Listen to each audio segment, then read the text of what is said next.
নমস্কার, গল্পগুচ্ছ বাই সোমা চ্যানেলে আপনাদের স্বাগত। আজকে গোপাল ভাঁড়ের গল্প বিদেশি পথিক। এক বিদেশি পথিক রাত্রে অজানা জায়গায় এসে পড়েছে। তার উপর বৃষ্টি ও ঝড় নামলো খুব জোরে। এই ঘন অন্ধকারে মাঝে মাঝে বিদ্যুৎ চমকাচ্ছে। এই সময় কোথায় আশ্রয় না নিলে নয়। সে পথের ধারে এক বাড়ির দরজায় বারবার আঘাত করতে লাগলো।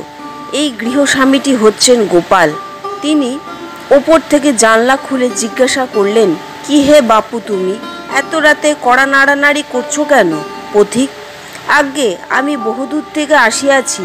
বিদেশি পথিক: গোপাল, এখানে আপনার কি চাই? পথিক: রাত্রিটা এখানে থাকতে চাই মহাশয়। গোপাল: তা থাকতে পারো এখানে, তার জন্য আমাকে ডাকবার কোনো দরকার ছিল না তো। ওটা সরকারি রাস্তা, যে কেউ ওখানে থাকতে পারে। বাড়ির বাইরে এই আশ্রয়টুকুর জন্য প্রার্থনার কোনো প্রয়োজনই বা কি?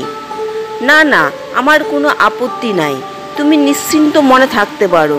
কিন্তু পরে সেই পথিককে আদর করে ঘরে ডেকে নিয়ে খেতে ও আশ্রয় দিয়ে এবং শুকনো কাপড় চোপড় দিয়ে তার সেদিন বহু উপকার করেছিল গোপাল। গোপাল ভাঁড়ের এই ছোট্ট মজার গল্পটি যদি ভালো লেগে থাকে তো একটি লাইক ও সাবস্ক্রাইব করে দিতে ভুলবেন না। ধন্যবাদ।